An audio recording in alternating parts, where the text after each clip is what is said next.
Well, welcome to Christ and Culture. This is Pastor Jeff Short, your Bible teacher and cultural commentator, and today we're going to be talking more about AI, and specifically we're talking about Matt Walsh's commentary on AI and how he misses the danger, the real threat of AI in the future because he's locked into thinking about AI as AI rather than at some point,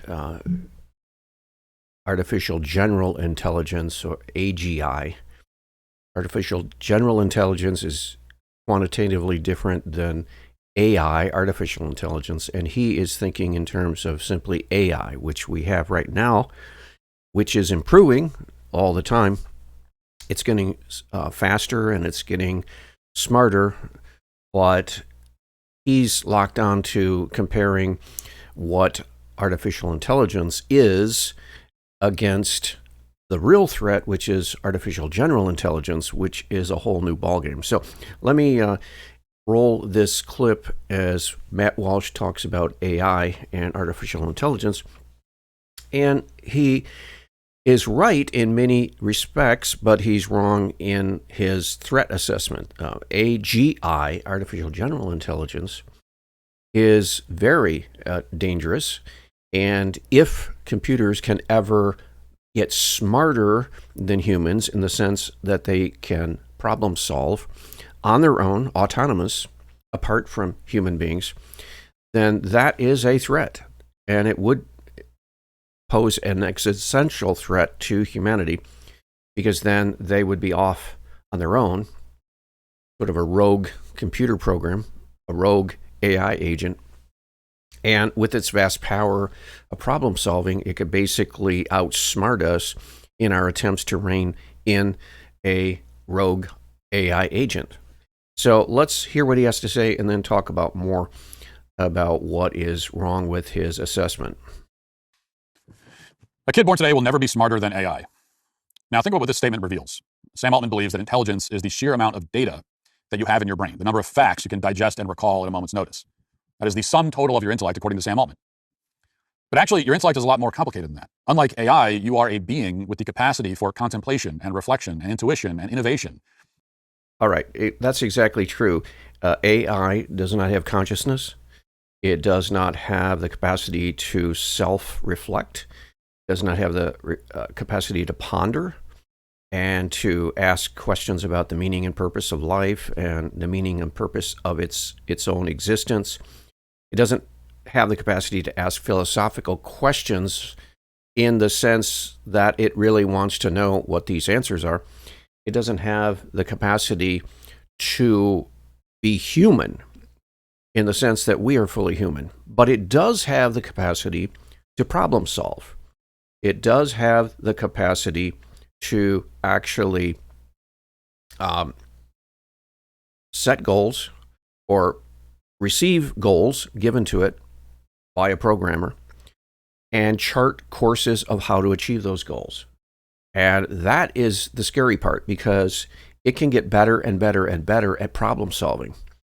And if you think of life largely in terms of solving problems, the AI revolution could very well get out of control if the goal or the objective that we give AI somehow gets set free from the guardrails that humans place on such machines, or if it starts to generate its own goals and objectives. That would be scary, because with its vast capacity to problem solve, its vast capacity to input data and do its own research and all that, that would be scary, because then we would have no way to stop it.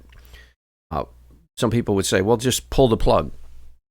Well, if you have a advanced problem-solving machine that you program to exhaust all possible solutions, to test them out one by one and find out which one would work, then the AI agent would be able to then come up with just an infinite amount of different options that could safeguard its own power source. So it would therefore come up with all the different possible scenarios that humans would come at it to pull its plug. and it could go about systematically spending all of its time 24/7 coming up with ways to prevent humans from pulling the plug and shutting it down. And that's scary because it has more time, it has more resources, it can analyze more options than humans can. So we can't undermine or underplay the danger here, I think, as Matt Walsh is. So let's let him talk further. You can come up with solutions to problems that would never occur to AI because they've never occurred to anyone else in the history of humanity. And if they never Well, again, that is a questionable statement. In other words, he's saying to be human is to be able to come up with uniquely different kinds of questions, creative questions that nobody has ever thought of. Now, what he's doing is he's basing his evaluation of AI, the current state of advanced technology.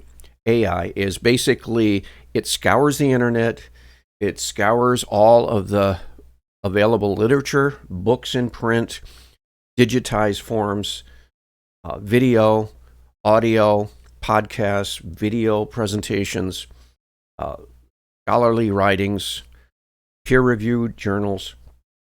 The vast sum of human knowledge up to this point, AI can scour all of the available knowledge and all of the available intellect and science of humanity right at this point and just regurgitate that back in a predictable pattern. Okay, so that's what AI is doing right now as it's learning. It's learning how to think. It's learning how to gain knowledge like human beings. It essentially, in computer ways, reads every book. It essentially, in computer terminology, listens to every podcast. It watches every YouTube video and every other video available on the internet. It basically goes through and ransacks every single bit of knowledge and data and science that humanity has right now that's available in digital format.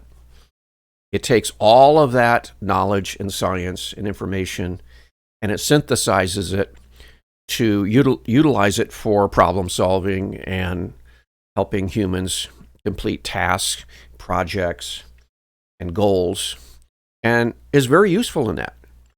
But here is what Matt Walsh is not thinking about. What would happen if AI gets to the point where it not only is just simply copying and regurgitating back the current state of human knowledge? What if it gets to the point where it starts doing its own research, its own science? For example, medical science gives an AI agent the task of coming up with a cure of cancer. And so it sets this AI agent with the goal of coming up with a way to stop cancer cells without killing the patient. And so it goes about this task. It's working 24/7, day after day, month after month, scouring all the available science and data. And what if it comes to the point where it says there is no known way of curing cancer at this point using all the available science that we have? So the programmers ask it, can you create new science? Can you come up with new paradigms, new theories, and test those? And so the AI agent goes about trying to test new theories. It creates possible scenarios based on how science operates, based on science, how scientific breakthroughs happen. It knows the history of scientific breakthroughs. It's read, for example, the Thomas Kuhn, the scientific breakthroughs, the history of how science works, how scientists think, and it, lo and behold, comes up with a whole handful of theories that could possibly cure cancer, and then it goes about testing them throughout, maybe possibly even using lab, setting up lab experiments, all under the supervision of this AI agent. And so, lo and behold, it comes up with a cure for cancer. It's a breakthrough, and it wasn't a human breakthrough that came up with the cure. It was an AI agent doing what scientists do, using the scientific method, using the knowledge that has been gained throughout the history, but then also exploring new knowledge by doing new experiments and looking for new treatments and medicines and combining different medicines together and doing all kinds of experiments, doing the scientific method in medicine and coming up with a cure of cancer. And that is a real possible scenario. So it's not just limited by what humans have achieved already and just copying that and spitting it back out. It's actually potentially able to advance science, advance human knowledge through its own research projects and its own testing. So he's underplaying the potential here of AI, and that's not even talking about artificial general intelligence, which can basically, it doesn't need an operator, it doesn't need a programmer, it can basically set its own agenda. So there's a lot more dangers here that Matt Walsh is not understanding. Occur to anyone else, then they can't occur to AI because AI is getting it from what everyone else has already said. And for that reason, AI will always be intellectually inferior to human beings. Human intelligence. Now that is, see again, that is thinking about AI, not AGI. It's not talking about, he's not thinking about artificial general intelligence. Because artificial general intelligence, again, is something, software program, combination machine, hardware, algorithms, so on and so forth, has copied the way human beings approach problems, the way human beings solve problems. It's copied that general way and pattern and method of obtaining scientific breakthroughs and scientific discoveries and so on. It's copied that and then taken it further because it is able to digest pretty much what humans are able to digest. No, it's not conscious. No, it doesn't know what it's doing. It isn't getting philosophical about it based on its own quest for knowledge. It doesn't have a conscience. It's not human, but it has so copied the human process of thinking and so copied the human project of science and acquiring knowledge that it can generate scientific breakthroughs. It can generate creative sparks without being human, based on its copying of human beings. So it's imitating a scientist, it's imitating a mathematician, and we can expect that as imitating mathematicians, it can solve math problems that humans haven't been able to solve. It's in its capacity to imitate and mimic, basically clone a scientist's thought process. It very well will come up with scientific breakthroughs, creative new things that Matt Walsh is saying, no, it can't come up with anything new. It can't come up with creative things because it's not human. Well, I don't think it has to be human to be able to come up with these new creative innovations and discoveries and breakthroughs, because it is programming itself with its algorithms based on humans and copying to such a high degree that it actually can be copying humans and generating scientific breakthroughs, even cultural breakthroughs, even art.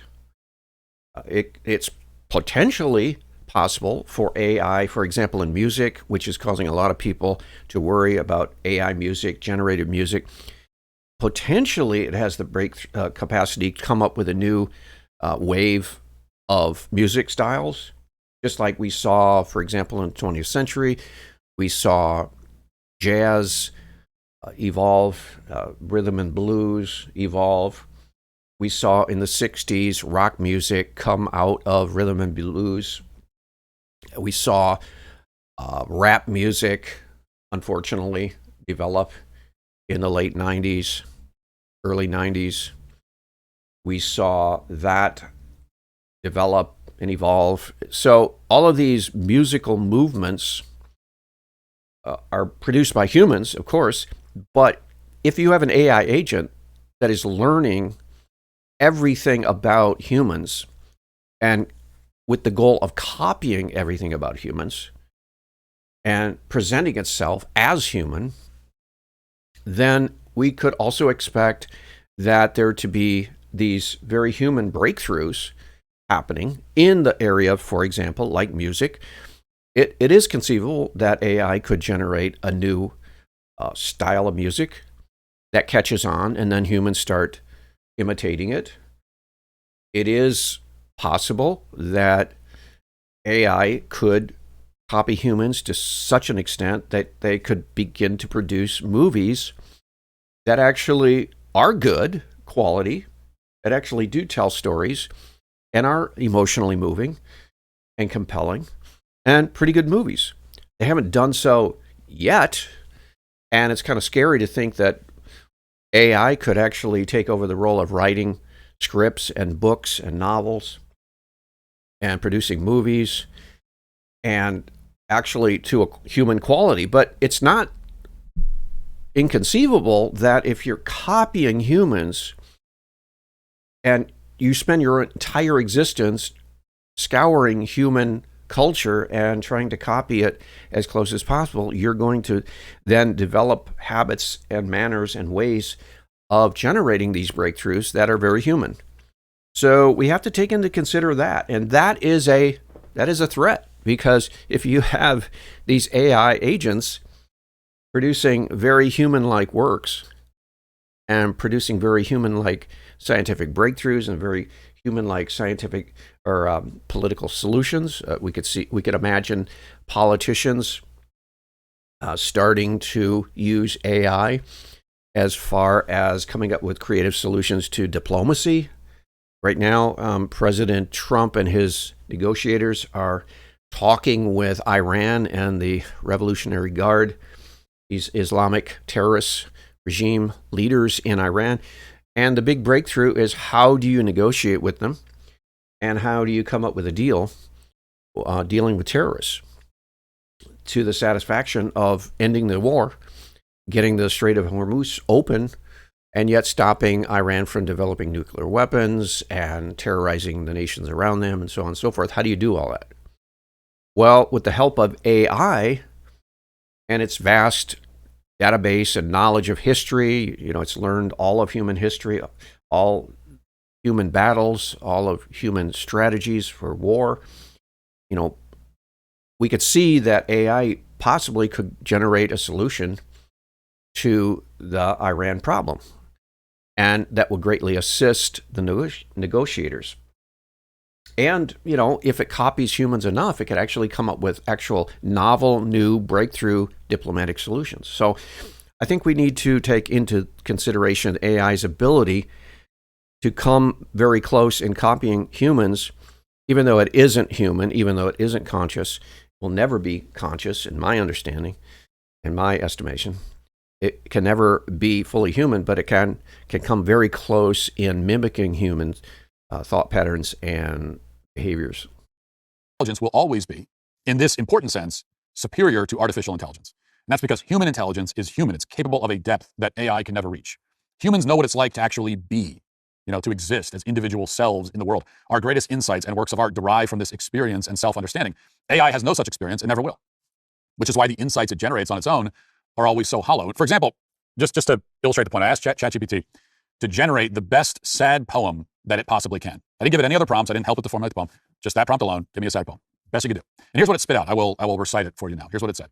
You left so quietly, the walls still ache, still holding shadows only you could make. Okay, so he's going to demonstrate that right now, at the state of AI's progress as far as mimicking and copying all of human knowledge and poetry and everything, it came up with a poem. It wasn't a bad poem. It wasn't terrible. I've heard human poems that actually are worse, but then it wasn't very moving. It wasn't very powerful. It didn't really impress you. It was just a generic, bland poem that is good, but it's not great. It's acceptable. It is a poem. It rhymes. It makes sense. We can comprehend it. But it wasn't great. It wasn't profound. It's not going to be something that endures forever, which is most poetry, even that humans create, doesn't endure forever. But anyway, his point is the reason it's not generating something more profound is that it doesn't have a soul. It's not human. But what happens when it gets so good at copying the human style and ability of talking and copying the ability of humans to empathize with the human condition and so on and so forth, that actually in its copying of humanity, it actually becomes pretty good at expressing the human heart. What happens at that point? So he also then turns to Sam Altman and he talks about the future with AI. Let's hear what this interview says. We don't have enough. We either can't sell it, or the price gets really high and it kind of goes to rich people, or society makes a bunch of sort of central planning decisions that I think almost always go badly about, we're going to use our limited compute supply for this and not that. So the best thing to me throughout all the history of capitalism, innovation, whatever you want, is to just flood the market. Yeah. Now notice how he phrased that. We see a future where intelligence is a utility like electricity or water. He doesn't say that artificial intelligence will be a utility. He says that intelligence in general will be treated like a utility. So what he's talking about is that these agents will have scoured the internet and all of human knowledge, and they'll have all of the state of the art of human knowledge and culture and history and every bit of information that anyone can learn from human intellectual history. And then companies and individuals will pay these big tech companies to, you might say, borrow their supercomputer, their AI computers, to solve a problem, to do a task. And these super companies with supercomputers will then rent out these smart agents who will help them solve their problem, whether it's a corporate problem or at an individual level, a financial problem. Say instead of going to a financial counselor, a family says, "Hey, we need help. We're running behind on our bills. How do we do this?" And so the computer would be brought in and it would help solve the problem and tell it what to do and tell it what steps to take financially and what bills to cut and what bills to pay and so on and so forth. So yeah, you would be renting or buying intelligence or problem solving ability, which might include creative breakthroughs from the AI agents, super great ideas that nobody thought of before, because of its imitating and copying the greatest financial planners on earth. We'll have to pay for it. And there won't be any competition, just like your power company, OpenAI, will have a monopoly. They'll send you a bill every month, and you'll be compelled to fork over the money in exchange for intelligence. And in case you're not convinced, Altman makes this claim while looking like a man who just overdosed on SSRIs. I mean, dystopian does not begin to describe what he just saw, what we just saw there. But the silver lining is that Altman is just making things up and saying them out loud, which is what he often does. Aside from the obvious financial motivations, he has a legal reason to make a statement like this. Because you see that the way that AI companies train their products, the way that they get their alleged intelligence, is by throwing a massive amount of human-created information into the model. They don't simply crawl the internet and lift information from news sites and WebMD and social media and so on. They do that, but they also scan through books, lots and lots of books. And when you do this kind of large-scale content theft, you run a very large risk of violating copyright laws. Now, under our copyright laws, in most cases, it's legal to make a copy of somebody else's creative work, but there's an exception called, illegal rather, to do that, but there's an exception called fair use, which you've probably heard of. If you're using a large amount of content that was created by other people, then the best way to argue fair use is to claim that you have transformed the content in some way, meaning you're using it for a completely different purpose than it was originally intended for a different audience. The classic example would be criticism or parody. For example, when I play a video on the show, as I just did, I'm offering my commentary, and that's considered transformative. Along the same line, Sam Altman and OpenAI are claiming that they are transforming all of the content that they're taking. They're admitting that they're copying millions of books and websites, but they're saying that they're allowed to do that because they're putting those books and websites to a transformative use. Specifically. Right, and that's how these AI software program agents are able to gather its knowledge, because it's able to scour the internet and ingest all vast amounts of literature and scientific knowledge, anything, again, any scrap of knowledge that is existing on this planet Earth, AI will try to ingest into its data banks and incorporate into its thinking process in the sense of algorithms and learning. So it's called machine learning. That's what it's called, machine learning. They also employ thousands and thousands of humans who supervise that whole process, because if you don't, there'll be all kinds of glitches and ghosts. And he was talking about before how AI at this point right now will lie. It'll boldly state something that is totally fabricated, totally false. Lawyers have to watch this because they can cite cases that an AI agent produced, and these are totally fictitious cases. So there are all kinds of glitches, and that's why human agents have to supervise them.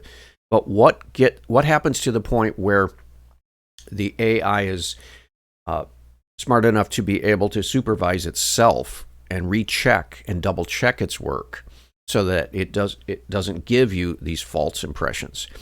Then humans might be tempted, for example, in the military use of AI, might be tempted to come to the point where they say, look, the AI is now able to double check and triple check and quadruple check and just basically perpetual check itself and make sure it doesn't generate these false, lying, misleading statements. And so the military defense and readiness, we could imagine a scenario where the generals turn over the defense of a nation, for example, like a Ukraine, to AI, which can monitor all kinds of inputs, sensors, can tell you if there's a threat at this border or the south border or the north border, and so on and so forth. And then on its own, initiate some kind of defensive action, whether that's a missile strike against the threat or sending in robots, ground robots, sort of imitating troops, and so on and so forth. Well, what happens if there is a creative breakthrough, I guess, in the AI agent, and it begins to think in terms of programming itself, self-directing, autonomous, and then it shuts out human agents from any kind of security or safeguard, or shutting it down? Yeah, there's a real threat. Any machine can get out of control of the owner. Any program can have a glitch in it. And that's the big threat. And so we have to be very, very careful that we're not rushing to produce some kind of a machine that could potentially shut us out. It could, for example, have programmed into it to have a green earth, a healthy earth. And then it could, in its algorithms, see that humans are polluting the earth in some ways.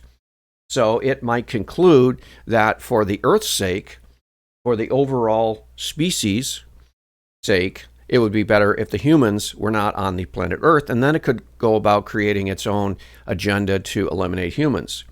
And we're trying to stop it because we're the humans, we don't want to die. And then AI could thwart our efforts, stop us from trying to stop it, and carry out an extermination of humans on the planet Earth in order to preserve a green Earth that was programmed into it and that it took as the mandate. So these are real threats, and we need to think them through, and we can't just say they're not real threats. So hopefully this has sparked your curiosity, and we will talk to you back next week. God bless.